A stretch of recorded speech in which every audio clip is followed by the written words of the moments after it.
All right, good afternoon, everyone. Welcome to the Public Safety and Administration Subcommittee budget hearing.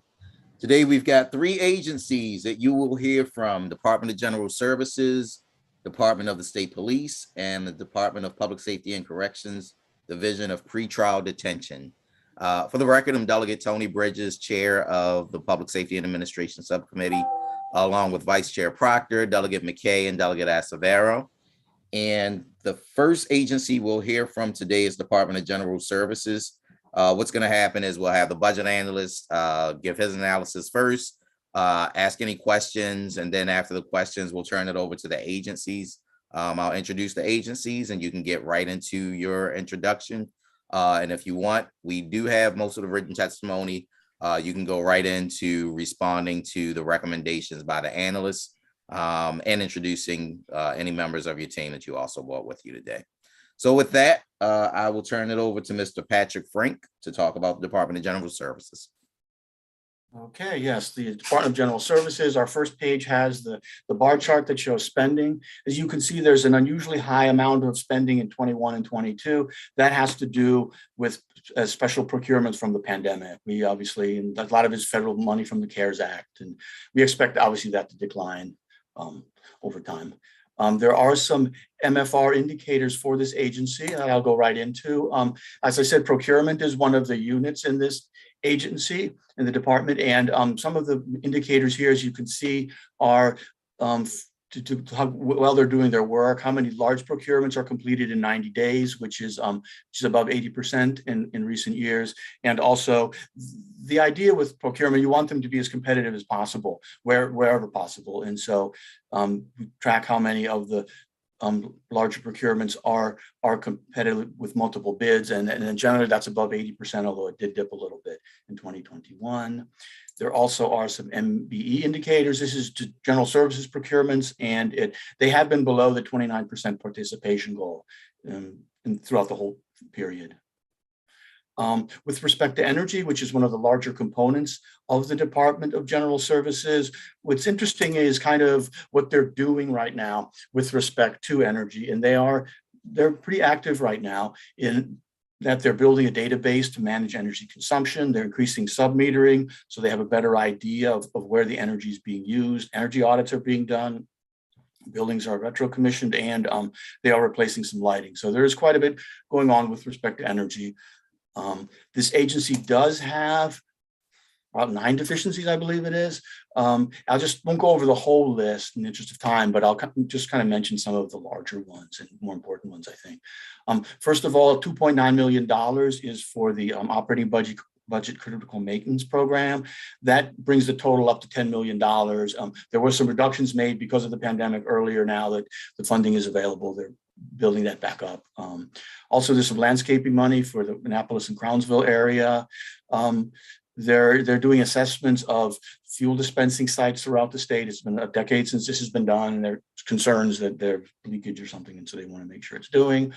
Another thing is interesting, I think, the janitorial services contracts are increasing, and this has to do with the higher costs that they expect to be paying for these contracts. And so they're proactively adjusting their budget based on what they sense is going on in the marketplace. For me, I think one of the more interesting ones, and maybe the most interesting, has to do with the new training program that they had. That's $300,000 here. What this training program does essentially is it really, one way to look at it is it addresses some concerns by the Spending Affordability Committee about the deprofessionalization of the state workforce. And what this is doing is it, in business school, you learn there's 3 levels of management. There's, your supervisors, your managers, your middle managers, and your executives. And this program, what it does is it takes each of those groups and give them some specialized training. And it includes also for employees, they say they're not supervisors yet, but maybe are on a track to become supervisor or want to become supervisor. So this is probably a good idea considering all the issues we have with personnel and retention in the state. What we're asking also to do, we have a recommendation in the end for some narrative that one of the goals that the MFR goals for DGS is to provide a quality and efficient service. We think part of that is a good workforce too. And so they should measure how effective this program is and include some measures for it, and also some part of their goal to improve the retention of employees. And let's see. If you go down to the next chart, this is kind of an interesting chart. It shows you all of the different agencies that are within the Department of General Services. You can see 45% of the budget is the facilities management. Another 21% is planning, and that planning includes the $10 million I mentioned earlier for the critical maintenance program. Security is a large part, state procurement, and the business enterprise. That would include also the program that administers what's called the construction grants and loans, which are the bond bills that the administration and legislators put in the capital budget. Let's see, another chart I have here has to do with objects and spending by object. If you look at this thing, it's about 48% of the budget is salaries and wages. So we think that clearly one way to look at the agency is it's really two parts to it. One part salaries and another part everything else. As I mentioned earlier, with everything else, I mean, fuel and utilities is third at 11% of the budget. So there's some value here, I think, in becoming more efficient. Also, there is a fair amount of contracting too that General Services does, even though most of their spending is with their own workforce. I have a where it goes chart. It's got a lot of numbers on it, and I'm not so sure how interesting it is. I'm happy to talk about it, but in the interest of time, I'll skip over it. I probably should mention that there are 5 new positions in this budget. Those 3 at the bottom here for enterprise. That has to do with the grant and loan program. And so there's that program, and we'll talk about it later again, but has seen a large increase in both the number of grants and the spending on the grants, and they need more help. So they've been given more positions. Another issue is probably should not surprise anyone is vacancy rates in recent years. I went back and it's pretty steady. I mean, some agencies have seen an increase in vacancies since the pandemic began. DGS was always high, and they continue to be high on their vacancies. The first year that I had this assignment, I did a comparison of state salaries versus some county salaries. And I do it updated periodically to see where we are. And basically what I did is I took, for each agency within DGS, I took the most common positions. And these were it was a good chunk of the positions. It was over a quarter of their positions are covered by these common positions. And what I found out in most cases is that DGS has the lowest salaries compared to Baltimore City, Cecil County, Washington County, Montgomery County. So in a few cases, some of the other counties don't have a similar position, but where we did, we found that out. Another interesting thing I learned about their budget. What I did is I took a look at what step each employee is. Now, the way the step system works is I think it starts at step 1 now because they abolished the base step on January 1st of this year. And I think it goes up to 21 or 22. And what happens is if increments are offered when an employee does well, they move up the step ladder. And so it's kind of a recognition that you've got more experienced, you're more efficient, you're doing your job a little better. But the state has not given increments since 6 years. So none of these positions here will have seen any increments. And so what I found is like the average step of positions hired in 2021 was step 10, which is higher than positions hired in 2020 and 2018. So I'm not tracking anybody, so I can't point to a particular individual and say, Jane and Kwame and Bill and compare their salaries. But this suggests that there's a really good chance that of those 45 positions from 2021 and the 81 positions that were hired in 2020, 2018, there are some newer employees that are getting paid more than more experienced employees. And that's really a reflection of a couple of things, I think. One is that our salary scale doesn't really reflect the labor market. As I said earlier, when I compare them to locals, you can see that the state has the lowest salaries in almost all cases. And another point I would make then is not having these steps, it kind of keeps all the employees at the same pay scale. And I could imagine that would be discouraging for some of the more experienced employees. First issue I have has to do with maintenance.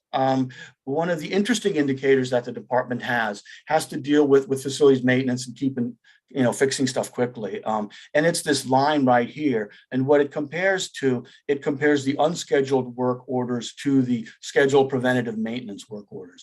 And so what you want to do is you don't want a lot of unscheduled work orders. That means something broke and you got to go fix it or something. But if you have, and so they're really trying to keep that number down. And what you can see here is it was particularly high in 2020, and that has to do with the pandemic. There were just less scheduled work orders. So I think that certainly is an outlier. Another thing I think that's important here is that the department has applied they're starting to apply more technology. They have a new system to track work orders, and there's a major IT project for this to expand it so it can do some predictive analytics. And the idea is to figure out if a certain boiler breaks at a certain time, if you know this and you observe this over and over, you address those needs ahead of time. And also there's a new building assessment unit that has been implemented. They've gotten positions and they go through the state and to monitor these things and to see what the status of everything is. And so as a result, what's kind of interesting is this chart here shows the total dollar value of the backlog. And it's the increases in 2020 and 2021, I think, have as much to do, not so much that we have more older stuff and more maintenance issues, but because we have more people watching this and watching it more carefully, we're aware of more of the things that are out there. And so I think these increases mostly have to do with this new unit, just finding stuff. We do have a recommendation relating to all of this maintenance issue. And as we are concerned that now, as you know, there's $75 million in the dedicated purpose account for this, which is the spending affordability committee asked for, and we think that's a good thing to spend since the backlog is so large. But we're concerned that if all of a sudden you have 3 times as much work with essentially this staffing that they have, that they may not need have enough staffing for this, and so we're recommending fencing off $500,000 for this initiative. I do have 2 procurement issues. One of them has to do with the emergency procurement contracts. What I did is I went through to see how quickly is the Board of Public Works notified after an emergency procurement? The law says 45 days. What I found out is going through all of calendar 2021 BPW items is 6 out of 54, or about 1 out of every 9 is on time. So this has been delegated to the agencies. So this is not something that DGS is directly responsible for, but DGS has the state procurement office, and DGS is the place you call when you want to talk about procurement, and they are responsible for the training and for getting agencies to do a good procurement. And so we're asking them to take a look at this issue, and we'll have some narrative about reporting on why the issues are and what can be done to maybe do this a little better. Another odd issue I found is the Office of Public Defender. There's the procurement of less than $20,000 eventually became a procurement of over $1 million, of which almost $960,000 was actually spent. This should not have been done the way it was. From the audit's pretty clear about what happened with this particular item. And so the other question is we have for DGS is what kind of training and what are you doing so that agencies who are allowed to do small procurements do them right and don't use the small procurement process to get around the regular procurement process. Next issue I'll talk about is State Center. I got Exhibit 17 here. It shows basically the schedule of agencies moving out. Our question to the agencies is to keep us up to date. We do recommend that some money is tied up and require a report from DGS about the status of State Center. And the last thing I'm going to talk about is something I mentioned earlier. It has to do with basically the local bond bills. There was a JCR that was done that last interim, and it was completed in January of this year. It made some points about that the process isn't always as smoothly functioning as it could be. Part of this has to do with they don't have a system, and there's been a large increase in both the amount of money and the number of grants that have been awarded. And so there is money in the budget for a new system. And I think a lot of the customer service issues are related to not having a system. Not that the system will solve all problems, but I think the system is a good start to addressing some of the customer service issues that have been raised. And here's the recommended action page. These are the items that I talked about earlier. And with that, I'll conclude my presentation and take questions. Thank you very much, Mr. Frank. Does anyone have any questions for the analyst? I see none. So thank you very much, Mr. Frank. I think we don't have any questions for you right now, or at all. So with that, I will turn it over to Mr. Secretary, Allington Churchill Jr. Thank you for being with us today. If you can, are you on here? Good afternoon. Yep, I see you. There you go. You see me? Yes, sir. The floor is yours. Thank you, sir. Good afternoon to the members of the subcommittee. For the record, I'm Allington Churchill, Secretary for the Maryland Department of General Services. I do have a small gaggle here with me today. I have Deputy Secretary Nelson Reichert, our Chief Procurement Officer Michael Zimmerman, Louis Luna, our Assistant Secretary for Facilities, Courtney League, our Acting Assistant Secretary for Design, Construction, and Energy, Deidre Bell, our Director of Capital Grants and Loans, and Willie Chanchu, who's our Director of Fiscal Services. I do want to thank the committee for the opportunity to appear before you again this year for our operating budget. And I do want to thank Patrick Frank, who's always been excellent in terms of his analysis of our department and the FY23 operating budget request. I appreciate that Patrick's hard work and understanding of our complex agency. General Services is known for its expertise in real estate construction, procurement, management, securing our state facilities. And I think the committee would see that we've become a more data-driven agency. Mr. Chair, you've asked us to get to right, of course, to our response based on the recommendations in the report.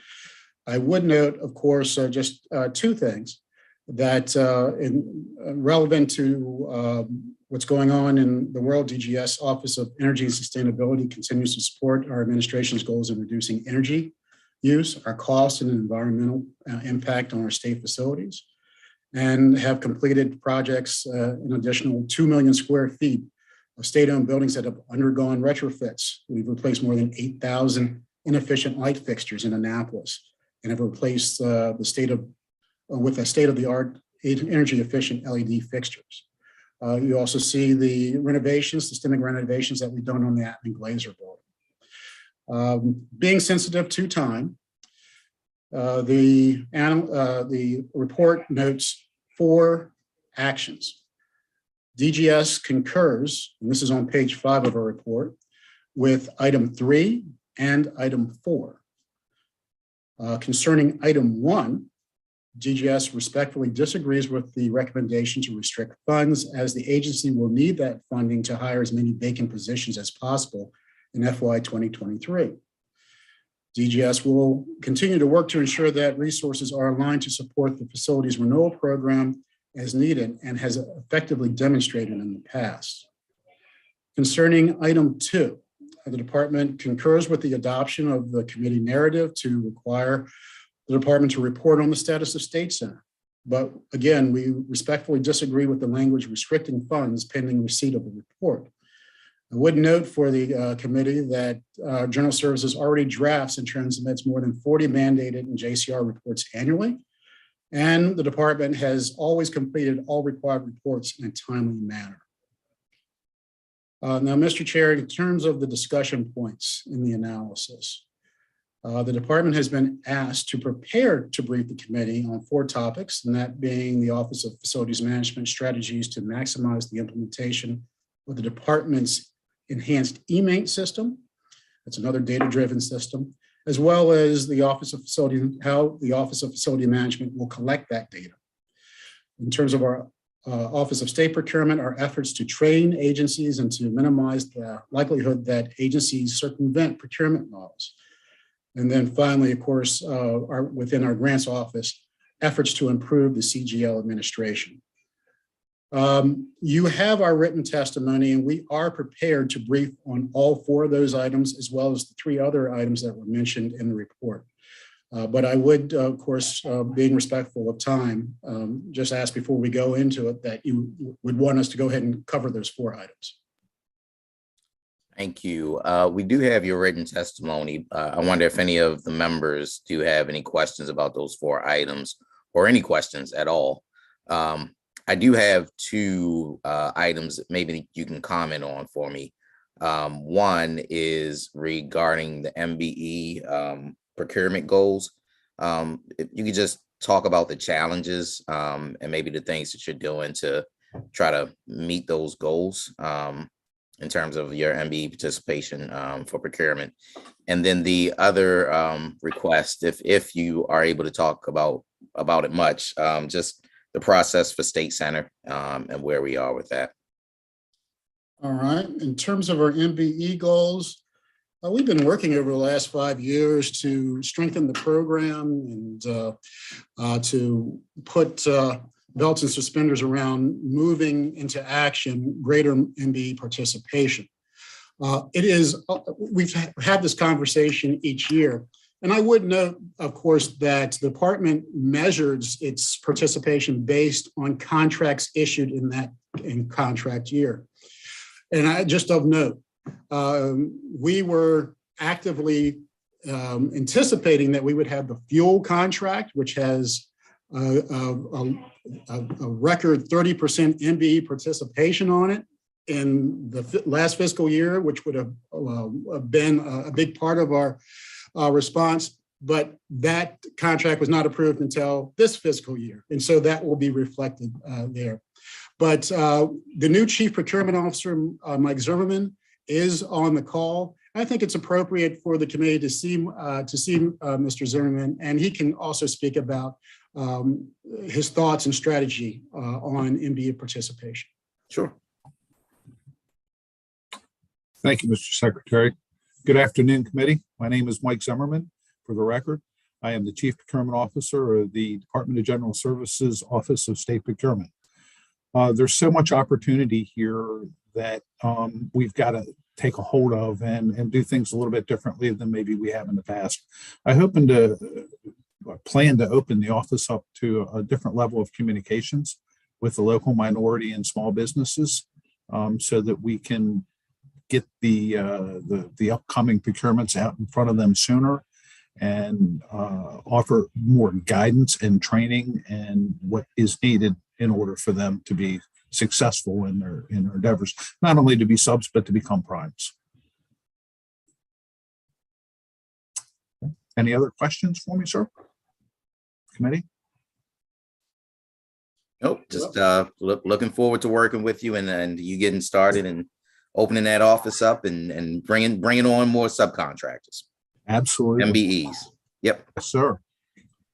Thank you. Concerning your question on State Center, in terms of the campus itself, the committee may know about the ongoing effort to solicit commercial leases within the Central Business District of Baltimore. We are still on track to go out to the market with all of the leases. Some have already been out and are under evaluation.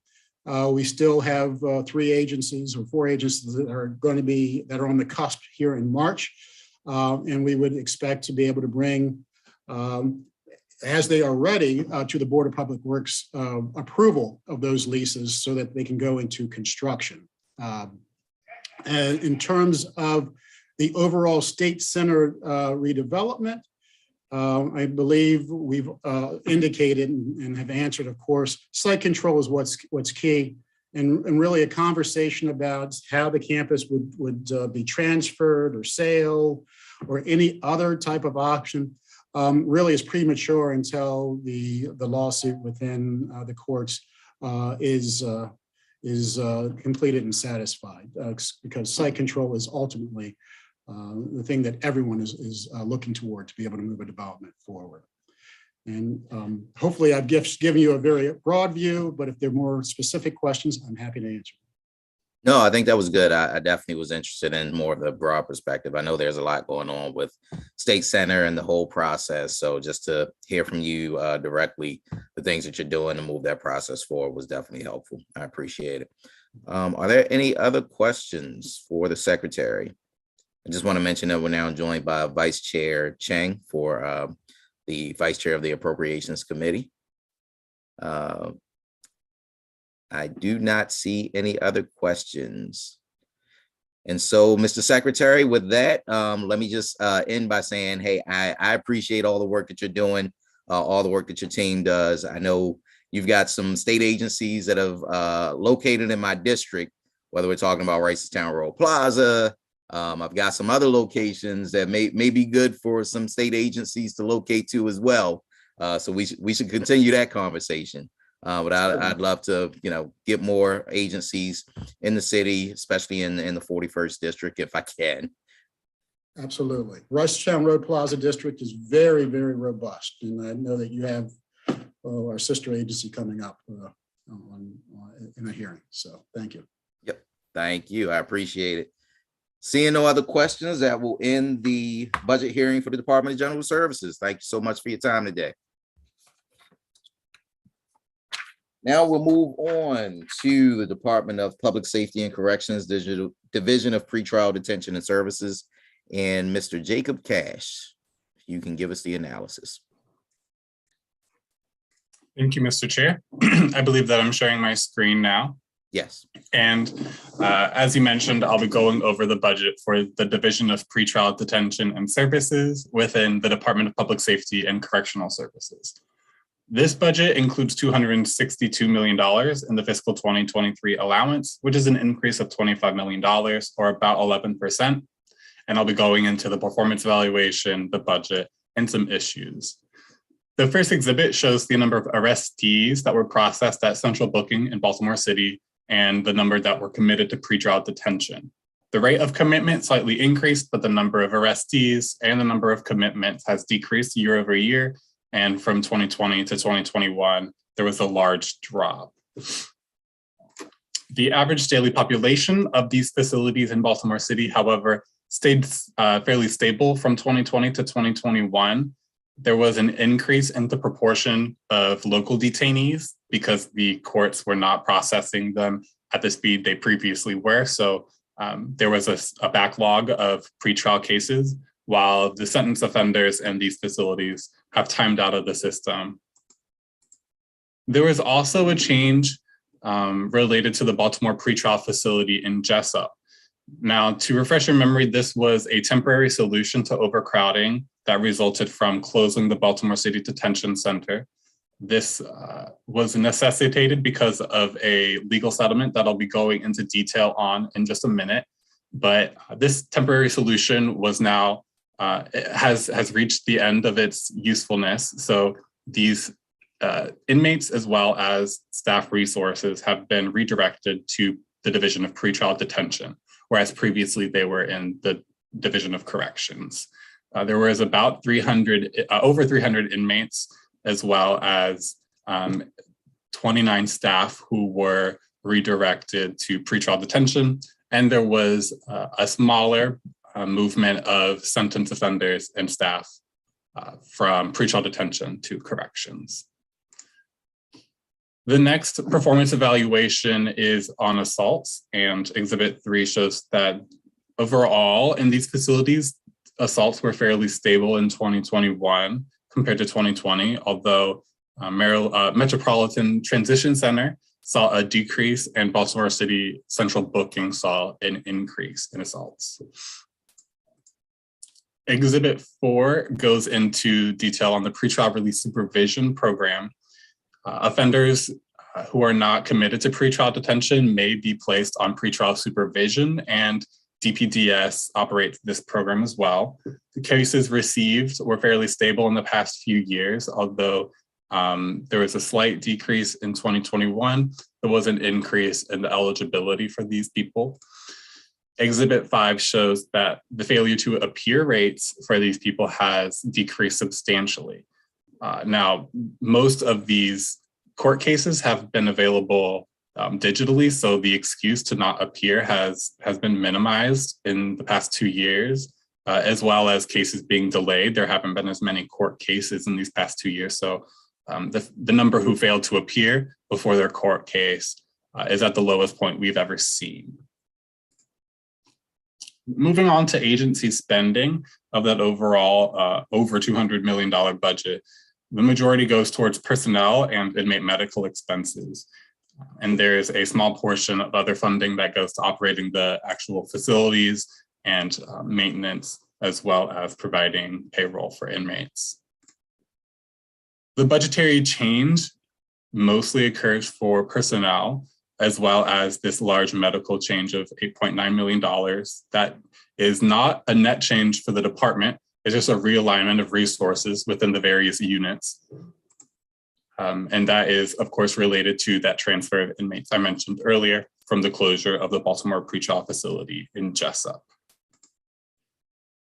Vacancies are fairly high with this department. There was an increase in turnover. In the turnover expectancy, there was a decrease. So there's $3.6 million in the budget in fiscal 2023 to fill vacant positions. And those are listed in Exhibit 8 by classification. There are high vacancy rates in most classifications in this division, and a lot of these vacancies are in positions responsible for carrying out programs and projects and providing services directly to the inmates. It's important that these are filled and not forgotten, even though many of these are administrative positions who are under the hiring freeze in recent times. It's important the department fills these and doubles down on those efforts. The first issue we'll be talking about today is regarding the Hogan v. Duvall settlement agreement. In 2015, this was a human rights case that was reopened by the ACLU, and the Hogan administration was responsible for carrying out a few remediary actions. There's 3 major areas that these issues applied. The medical and mental health care provisions are the most numerous and most difficult to fix. And there were also physical plant conditions that the department was required to fix, but they did so in September of 2018, partially by renovating several areas that were problematic, as well as closing down facilities that were too problematic to renovate. There's also efforts to replace the Baltimore City Detention Center that was torn down. The Therapeutic Treatment Center is a project that is in the Capital Improvement Program, which will come up for that budget hearing, but it will apply for a lot of the medical and mental health provisions that the department is currently not in compliance for. Some other areas of medical and mental health that they're not compliant on is Americans with Disabilities Act compliance. This is not just an issue for the Duvall settlement agreement in Baltimore City, but it also impacts the department as a whole. And there are ongoing surveys to determine the extent that the department will need to fix facilities in order to come up to compliance. There are 2 facilities in the works that are planned for fiscal 2027 in the Capital Improvement Program, and these would construct disability-focused housing units in the Western region and in the Jessup region. There's also a few other ways that DPSCS is attempting to fix these deficiencies and reach substantial compliance, including $750,000 in the current year to hire attorneys and experts. The goal is to reach substantial compliance within most provisions within 18 months. As I mentioned, there's also a therapeutic treatment center in the works. There is also a substance use disorder treatment services contract, which I'll be going into in just a moment for the second issue, but there is a contract being presented before the Board of Public Works for that. And finally, there's an electronic patient health record, which is a major IT project that is scheduled for completion by this time next year, and it'll allow for them to have greater compliance for medical and mental health requirements. We are asking DPSES to update the committees and comment on the actionable items and the main obstacles they have for not complying with Hogan v. Duvall. Let's move on to the second issue is substance use disorder treatment, or SUD treatment services. These are lacking in the department in general, and in Baltimore City specifically, there is a pilot program the department is required to set up that they currently have not. Exhibit 9 shows spending for substance use disorder treatment subprograms. And in the past many years, the department has not spent the appropriation they've received. The majority of their actual spending goes towards personnel. They spent about $2 million of their $3 million allowance for personnel in 2021. And Exhibit 10 shows the vacancy rates for these positions. 60% of the ground level operators, associate, and professional counselors are vacant, which is highly problematic for carrying out these programs. And there's also 67% of program managers are vacant and 50% of supervisors. So each of these classifications require attention and increased hiring efforts. There's also been procurements that have not been successful in the past for a comprehensive substance use disorder treatment contract. In July of 2020, there was a contract set up before the Board of Public Works that was retracted in order to be reworked for COVID-19 requirements. And that solicitation was released in July of 2021, closed in October of 2021. And now there is a contract set to appear before BPW on March 23rd. If that is approved, services should start in the next fiscal year, and those would include satisfying many conditions on the Duvall agreement, as well as the pilot program in Baltimore City they are required to set up to provide MAT services, or medically assisted treatment services. The current program, or the current opportunities for MAT programs are listed below. They currently only offer methadone as a major medication for opioid treatment, but there are a few connections to services DPSES does not personally provide, including a reentry mobile unit right outside of the Baltimore City detention facilities, as well as pre-release inmates who are transferred to local facilities may engage in those programs. There is some first year data available on these local programs that were required to implement MAT services similarly to DPSES. Only 4 are available so far, but the Governor's Office of Crime Prevention, Youth and Victim Services should be providing more information on the rest of those programs in the coming years as required by law. DLS is recommending to continue oversight on this issue by restricting funds in the budget bill. $9.8 million are currently allocated for substance use disorder programs, and we are recommending to restrict that, just like we did in fiscal 2021 and in 2022, so that it's not transferred for other purposes. As I mentioned, there is a appendix at the bottom of the analysis listing each provision in the Hogan v. Duvall settlement agreement and whether or not the department has reached substantial compliance. But at this point, I will complete my presentation, and I'd be happy to answer any questions that you might have. Thank you very much, Mr. Cash. Do I see any questions from any of the members? All right, seeing none. Thank you very much for your analysis. Definitely appreciate it.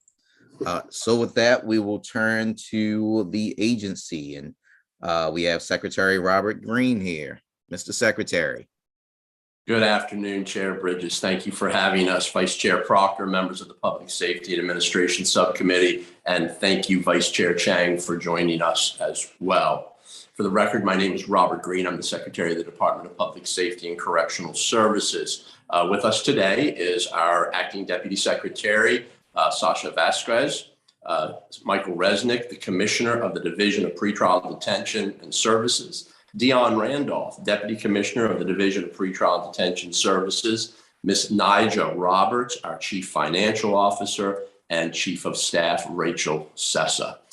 Once again, the department greatly appreciates the work of Mr. Cash. We really enjoyed the collaboration with the Department of Legislative Services. Thank you for your work, Mr. Cash. As I always start, Delegate Chair Bridges, if you would allow me to just thank the staff of this division, of this body of work that we do in Baltimore City. They are incredible. They have experienced just a Herculean task over the last 23 months, and we appreciate all the work that they do.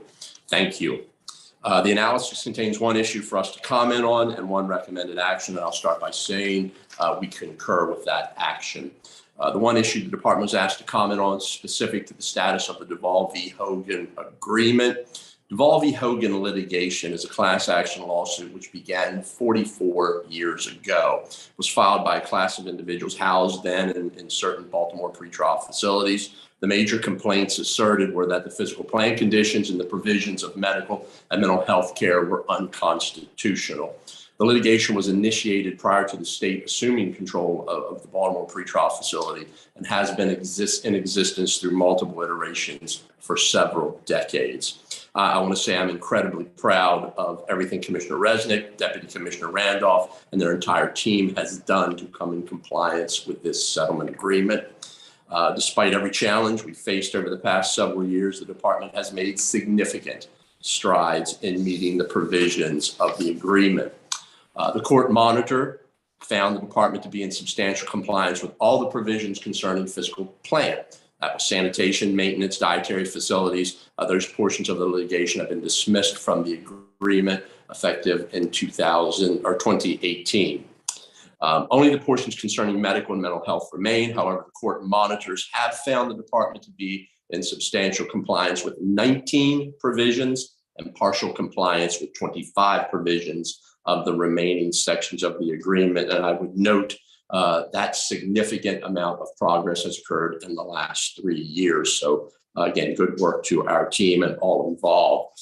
The department continues to work with the court monitor and our healthcare provider to come into compliance with those provisions where it has been found to be either partially compliant or non-compliant. There are two key areas that the department is engaged in right now to reach full compliance. One is the implementation of the new electronic health record system, and as noted by Mr. Cash, that contract was awarded. The vendor is fully engaged in helping us create that system. The modification of space to improve clinical care is another area. Currently, the department does utilize a hybrid electronic and paper medical record system. Both the medical and mental health monitors are of the opinion that the department cannot be fully compliant with the settlement agreement without a fully automated electronic health record system. As it relates to the space, the medical monitor is of the opinion that certain clinical space is inadequate to provide appropriate care, and the department continues to work with the monitor and its provider to adjust operations where possible to address their concerns. The department also continues to plan for the new therapeutic treatment center as indicated by Mr. Cash. We'll be discussing that further, I'm sure, in our capital budget. This will have adequate space for treatment of incarcerated individuals and a purpose-built facility in Baltimore City. That concludes our testimony, and the team and I are prepared, Mr. Chair and committee, to answer all of your questions. Thank you very much. Do any of the members have questions? Let me ask one question, just about the SUD services contract. You know, I understand, I realize that many agencies are really understaffed, but would that contract do anything to help with, you know, being understaffed in that particular area? Or is this just to provide the services? Trying to figure out if there's a correlation that can help with being understaffed.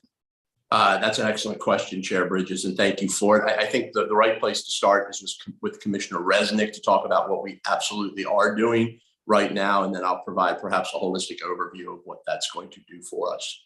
Commissioner Resnick? Certainly. Good evening, Chair Bridges, and thanks for that question. As Mr. Cash mentioned, we do use methadone as a means to detox people who come in who have substance use disorder, and he did mention it, but I don't think we talked in detail enough about the partnership that we have with PCARES and the work that they do with us. So we have a mobile unit that's parked outside on Eager Street, and they do enroll people who are recently released from our facility into substance use disorder treatment. But in addition to that, we allow their staff to come in. They have a spot on the booking floor where they do initial screenings, assessments, and referrals to treatment. They also have staff that come up to intake housing. So all our newly admitted detainees are in these areas, and they have an orientation, and PCARES is part of that orientation. So they inform the detainees about the existence of the program. If they're interested, they can sign up, they can receive information, they can be told where they need to go, what they need to do. So everybody who is released from our custody is aware of this arrangement and partnership that we have and the service that we provide. As I said, they have a mobile treatment van that has doctors, nurses, outreach workers, counselors, and people are brought in and they're assessed and they're signed up for the program and they're put on MAT. So I think it's an amazing partnership that we have with them, and it's going really well.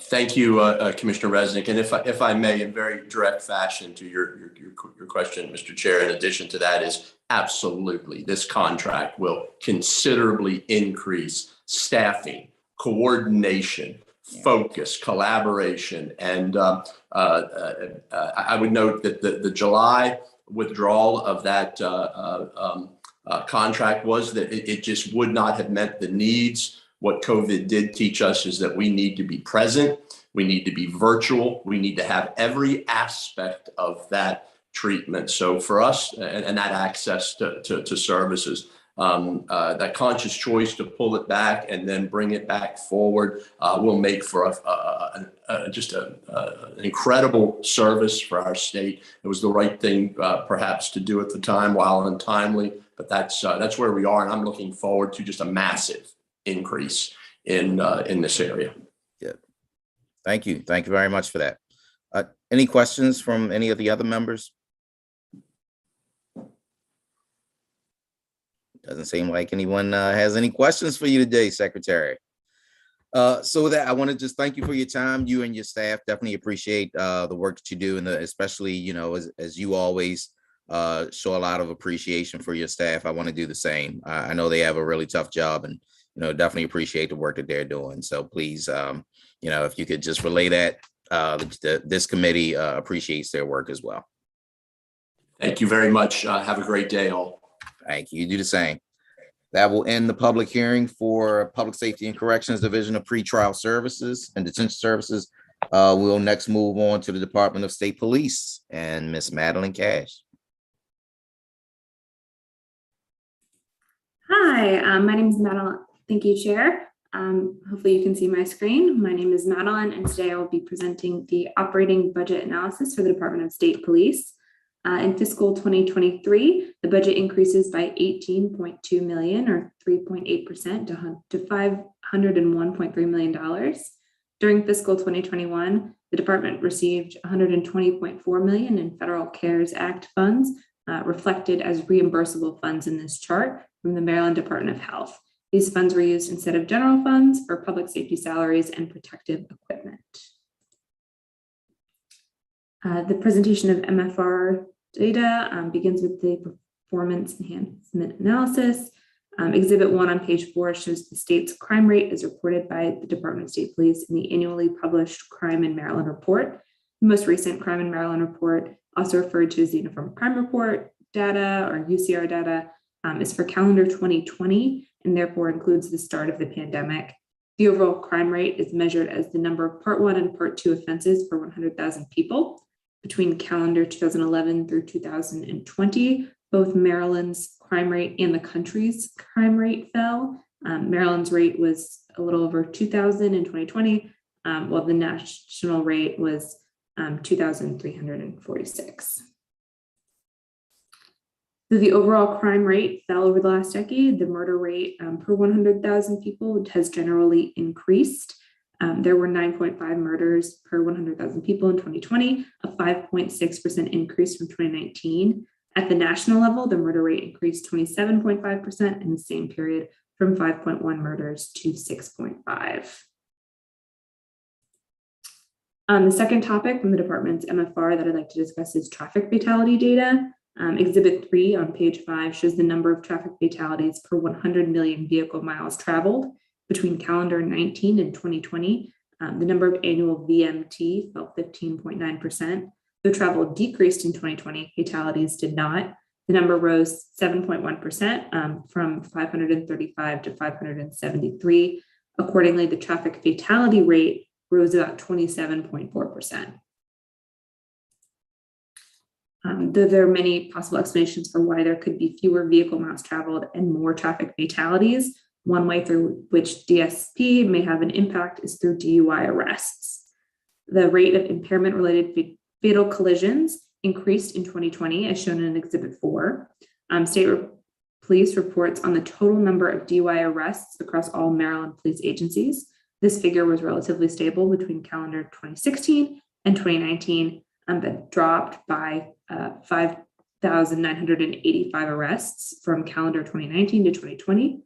Most of the 23% change was driven by a decrease by other law enforcement agencies, which are shown in the green, while the number of DSP DUI arrests also fell by 16.4% in this period, and they're shown in black in the graph. DLS asks that state police comment on the decline in DUI arrests and address how its approach to enforcement has adapted to current traffic patterns. My discussion of fiscal 2020 budget information begins on page 7. I have 2 notes I'd like to make about the working appropriation. The state police receives $5.9 million in general fund deficiency for costs related to body-worn cameras and for funding contractual services related to the NIBRS program. Secondly, the supplemental budget introduced earlier last week includes $3.4 million in general funds to support helicopter maintenance in fiscal 2022. General funds will replace the Maryland Emergency Medical System Operation Fund, special funds that were previously budgeted for this purpose. General funds will continue to replace special funds in fiscal 2023. The department's $501.3 million budget is broken out by program and in Exhibit 5. The Field Operations Bureau receives almost half of this allowance at $243.2 million, or 48.5%. The Support Services Bureau, which includes Maryland State Police Aviation Operations, makes up the next largest portion at 24.7%. The Criminal Investigations Bureau receives $89.3 million, or 17.8%. And the remaining programs, the Office of the Superintendent, the Office of the State Fire Marshal, and the Vehicle Theft Prevention Council make up the remaining 9%. The fiscal 2023 allowance increases by $18.2 million of the working appropriation. Personnel expenses, which are also shown on the next page, grow by about $15.5 million. Note that these figures do not reflect funding for statewide personnel actions currently budgeted in the Department of Budget and Management, however. The other changes to the budget then are shown on page 10. $2 million will be used for offsite data storage for the Criminal Intelligence Center at Maryland Coordination and Analysis Center. Renovations to MCAC's property are in the current capital program so that the Baltimore Regional Intelligence Center can be co-located there.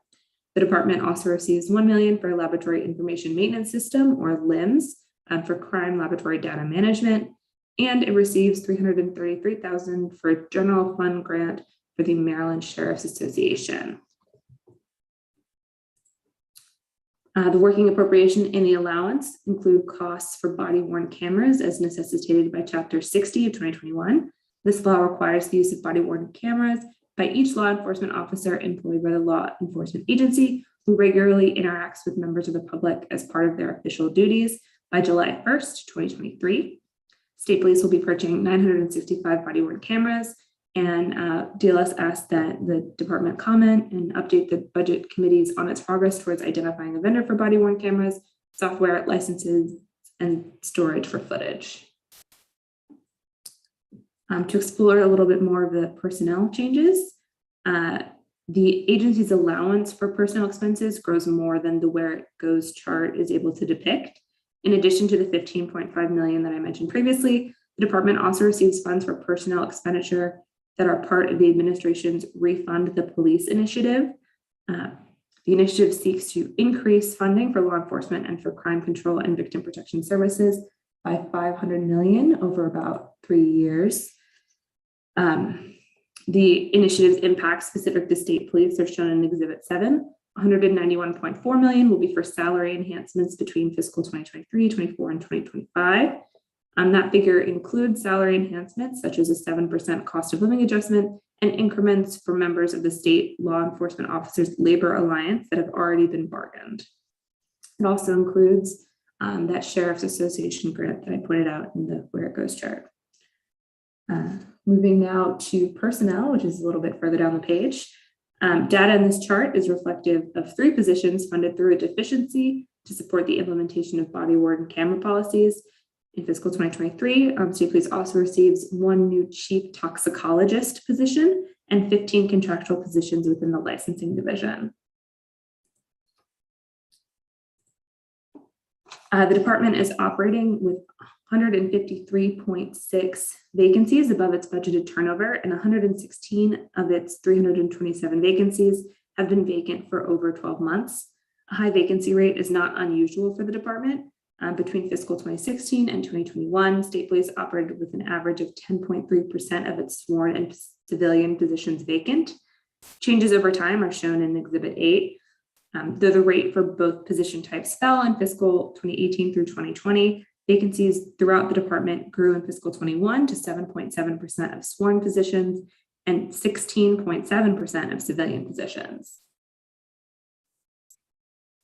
The issues section begins on page 14 with the Workforce Diversity Action Plan that the department submitted in response to the 2021 Joint Chairman's Report. The report contains information about existing departmental policies, identifies some pre-existing short and long-term goals related to diversity, and provides, quote, information pertaining to the creation of, unquote, specific and measurable goals based on the suggestions of the diversity study group. It also includes requested data on the department's racial and gender diversity. Data in Exhibit 9 details some of the reported information about the department's demographics from 2018 through 2020. Those are calendar years. The current state police workforce does not align with the state's overall demographics, particularly among sworn employees. Sworn employees saw an increase in the number of female employees, but a decrease in the percentage of employees who are Black, African American, and Hispanic or Latino. More racial and gender diversity exists within the civilian workforce. Data specific to the department's managerial and leadership positions in the same period is presented in Exhibit 10. This is further removed from the current state population. Racial diversity among the department's leadership grew in calendar 2020 compared with calendar 2018, though the proportion of female employees in leadership roles decreased for sworn and for civilian staff. Within the submitted action plan, the study group made 4 recommendations: to adopt policies that would measure progress towards inclusion, to convene a focus group of recently hired and probationary employees, to adopt qualitative goals, and to invest in education and training. DLS asked that state police provide information on the implementation of its action plan and establishment of measurable goals in its testimony today, and it recommends committee narrative requiring the department to report on the progress it makes towards achieving its goals. Thirdly, DLS asked the department to comment further on the resources used or that will be used to implement the study group's recommendations. The second and final issue relates to the UCR and the state's transition to a new reporting system, which is abbreviated as NIBRS. The 2020 UCR was submitted on schedule, and DLS recommends adding annual budget language restricting funds pending the receipt of the 2021 UCR. Within Maryland, there are 155 data contributors to the Maryland Uniform Crime Report. However, 27 of those contributors represent multiple locations for various agencies. So in its JCR response on the 1-year update on NIBRS implementation, State Police identifies the compliance status of 128 agencies. 21 of Maryland's UCR contributors are NIBRS certified and in compliance, and so is the Department of State Police. The remaining 107 agencies are non-compliant, which may deem them ineligible for federal grants in the future. The department reports that if these agencies do not implement a NIBRS compliance system, they will need to complete manual input into the NIBRS dashboard for Maryland UCR reporting purposes. We ask that state police update the committees on any ongoing actions it is taking to aid in the NIBRS transition among local law enforcement agencies. The recommended committee narrative and budget bill language begin on page 19. That concludes my budget presentation, and I would be happy to take any questions. Thank you very much, Ms. Miller. I actually mistakenly called you Ms. Cash earlier, so my apologies. Thank you for your presentation. I do have one quick question for you in terms of the diversity that you had mentioned within MSP. Did your data or your analysis go into detail about, I don't know, like specialized units within the state police as well? Or it was just more of an overall sort of, this is the diversity breakdown? Data was asked for at the overall level. It wasn't asked for at an individual specific Got it. Program level. Thank you. No problem. Any other questions for Ms. Miller? All right, seeing none, thank you so very much. Definitely appreciate it. So at this time, we will turn it over to Maryland State Police, and we will go to Colonel Woodrow Jerry Jones III. Good afternoon, sir. How you doing? I'm well. How about yourself? Good. Okay. All right. Good afternoon, Chairman Bridges and members of the subcommittee. I'm Colonel Jerry Jones, Secretary of the Maryland Department of State Police. With me today, virtually, are Lieutenant Colonel Delane Brady, our Chief of the Support Services Bureau, and Mr. Paul Abel, our Chief Financial Officer. At this point, I'd like to thank our budget analyst, Ms. Madeline Miller, for her work on our budget analysis. She has been very professional during this process and has worked very well with our budget office. Mr. Chairman, you have our written testimony, but I would like to highlight a couple of the responses in the report. To begin with, we concur with all recommendations made by Ms. Miller. Regarding body-worn cameras, I'd like to take the opportunity to thank the governor and the budget committees for their support of this very important program. The department expects to have our first round of cameras deployed in mid-April or May of this year, well ahead of our July 1, 2023 requirements set forth by the General Assembly. Additionally, we'll be helping the Natural Resources Police as well as the Capitol Police in developing and deploying their body-worn cameras programs as well. I would like to comment on the wonderful work that the agency is doing regarding our Workforce and Diversity Action Plan. We are very excited to have Dr. Asha Lane from Morgan State University and Mr. William Roberts, former Verizon Regional President for Maryland and Washington, D.C., and Chairman of MedStar Board of Directors as part of our team. We appreciate their active participation and leadership within our Workforce Diversity Group. We are making progress based on the recommendations of the work group to encompass the principles of diversity, equity, and inclusion. We are adopting a policy, but more importantly, a philosophy to develop and measure progress towards an inclusive workforce rather than focusing solely on a diverse workforce. Finally, I would like to address the governor's supplemental budget and its impact on the department. This is related to FY22 and 23 maintenance and salary enhancements that are moved. It's $3.4 million from special funds and replacing it with general funds allocations. This will not impact the Maryland State Police operations or responses of our aviation command. I appreciate your time. And as always, my team and I are available to answer any questions that you or the subcommittee members may have. Thank you, sir. Thank you. Definitely appreciate you being here. I'll start off with a question just in regards to the last thing that you mentioned around the helicopter, the aviation program. Can you explain to me how that actually works? Like, what are the maintenance needs for the aviation program, specifically the helicopters, and how often are you, I guess, replacing, or, I just need a better understanding of what that maintenance of the helicopters looks like.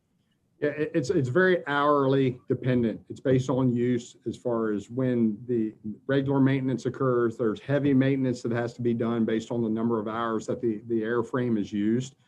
So a lot of that is very contingent on the use. So I can get you a much more detailed breakdown of that if that would be useful, because it's very comprehensive and has a lot of moving pieces and parts in it. Excuse the pun. To get that done. So I can get that information to you, and that way it'll be much more clear to you. Yep, that'll definitely be helpful. I appreciate it. Mhm. Another question. I know you and I have talked about Interstate 83 and the cooperation between the city and the state in terms of being able to patrol 83. Of course, 83 is it's a state road, but it's maintained by the city for the most part. And so as we're now into the phase of actually putting up those speed cameras on Interstate 83, was just interested in the progress of state police also patrolling.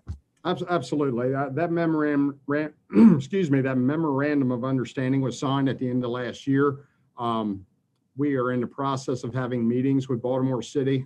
Really the hang up at this point, not really a hang up, but some things we have to work through is 911 calls, transferring calls for service that have been going to Baltimore Police Department for years over to the State Police Golden Ring Barrack. So we've been having meetings. There's more meetings to follow. I believe we have one coming this week, but we're prepared to assume responsibility for calls for service on I-83 July 1 of this year. Great. Good to know. Thank you very much. Yes, and sir. Thanks for that. Yeah.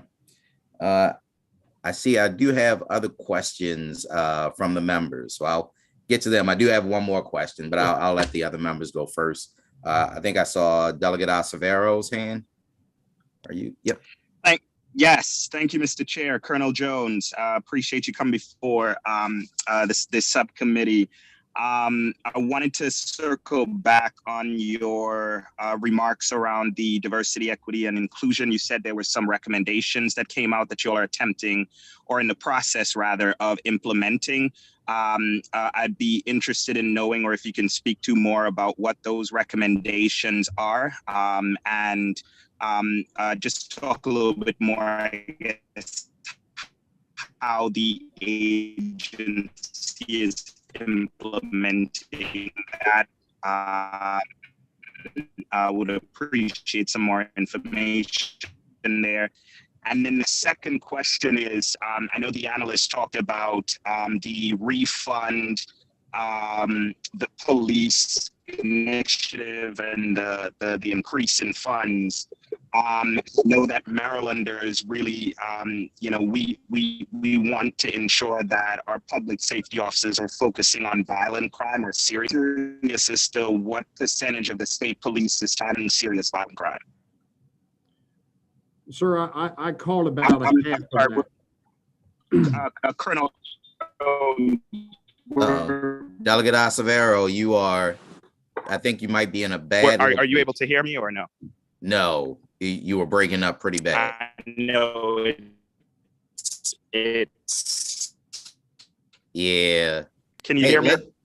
Let's do this. Let me go to Vice Chair Proctor first, and if you can get in a better location, we'll come back to you. All right, Vice Chair Proctor. Thank you, Mr. Chair. You mentioned, Mr. Chair, you mentioned state highway, I think you said 83. And I am sure that Route 210 is familiar with everybody. And one of the things that my constituents have asked for is more patrol by the state police. I mean, we're grabbing for straws here, and that's one thing we're asking for. And I wonder if that's been on your tablet and if it's a consideration. Absolutely. Prince George's County Police Department has had primary responsibility for Route 210 since the late 90s. That MOU has been renewed, I believe, in the late 2015, 2016-ish area. And we have routine communications. I've talked to Chief Aziz really since September of last year. My Lieutenant Colonel, Roland Butler, in charge of Chief of Field Operations Bureau, he is in regular contact with their folks as well as far as doing initiatives down on Route 210 when appropriate and when needed. So those communications have occurred, ma'am, and we're still able to do those when our resources are available. Thank you. Yes, ma'am. Thank you, Madam Vice Chair. Before I go back to Delegate Acevedo, let me just, I think I know where he was going with his question, and it was about the plan, the diversity, equity, and inclusion plan, and where you are in the process. I believe it was submitted in August of last year, if I'm not mistaken. And so I think we're both trying to figure out the implementation and the process for implementation, as well as I think you had mentioned recruitment through historically Black colleges and universities. I don't know if you've even started that process. So just trying to get a better understanding of where you are with the process. Yeah, so HBCUs have been part of our recruiting process. We do a yearly report on sworn and civilian as far as recruiting plans for the upcoming year. When we get into that process, HBCUs are very important. Actually, the relationships we've had with HBCUs is what's led us to Dr. Lane becoming part of our team and helping us move towards the future. I will talk about the DEI program essentially. And yes, if you guys need a copy of that August 1st report that we submitted, it's 33 pages. It's very comprehensive as far as what the whole process entails and what we're doing. So if you need that, I will get that to you so you can see this in detail. But what we wanted to do is get a process together where we could focus on looking at the attitudes, perspectives, experiences of our entire workforce. We want to look at building a situation where everybody that comes to work at the department is comfortable in that workplace. That's really our main goal. We're looking at addressing outdated processes, any kind of behaviors that can contribute to not being comfortable in the workplace. So that we put this team together. Our next phase that we're getting ready to enter into now is in-person focus groups. And Dr. Lane has been very instrumental in giving us a right methodology to go about not just focusing on a diverse workforce, but focusing on an inclusive workforce and reframing how we look at business moving forward. So we're in the process. We've done a request for proposal. We're in the process of getting that finalized. We have the questions. We're working together. I have a diversity council meeting every month with stakeholders across the department, and we sit down and go through and analyze these very things we've been talking about. We just reviewed our internal focus groups with them. We had some feedback to go back to the team. So we've got that done. Once we get the final procurement pieces done, then we should embark on the internal process in the spring. And of course, there is going to be an external stakeholder process as well. We want to get the internal done. And once we get all these processes done, meshed together, we can take that information. It's going to be done through the contract, and we can have some workable information to formulate strategies, metrics, and so forth as we move forward into improving. I mean, we certainly have room to move. We know we can be better. And that is what the focus is. So that's just really a thumbnail sketch of what we have going on. But there's a lot of communication that's going on. And at the end of the day, we're eager to learn, we're eager to listen, and we're eager to develop dialogue with anybody who can improve and help us improve where we want to be in the area of inclusiveness. Thank you. Understood. Delegate Acevedo, are you in a better location now? Yeah, so can you hear me, Mr. Chair? Yes. Yeah, so my question was answered. I just wanted some more information on the diversity, equity, and inclusion piece. I want to make sure that that there's what's looking at being implemented is something that would, be beneficial, not just to prospective applicants, but to folks that are there right now. I don't need to tell Colonel Jones about, we've had some complaints from Black state troopers, et cetera. But I want to make sure that we're at least headed in a direction where we're making it inclusive for all folks. And the other question, Mr. Chair, I'll just follow up offline. So I appreciate the response, Colonel Jones, but you answered my question, I think, with someone, I think it was Delegate Proctor's question. All right. Very good. Thank you, sir. Let us know if you have any further questions. Don't hesitate to reach out to us, because we have a bunch of information. Very proud of the work that the team's doing. Happy to share it and happy to listen to feedback as well of how you see possible opportunities for us to meet our goals. Thank you, Colonel Jones. I will. Take care. Yes, sir. Thank you. Colonel, just along those lines, could you provide us with, I know I'd asked Ms. Miller if she had sort of a breakdown in terms of the diversity within the units or programs within state police.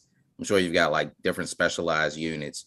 While her breakdown included sort of an overall, numbers of where people are in terms of those leadership positions and just overall within the organization.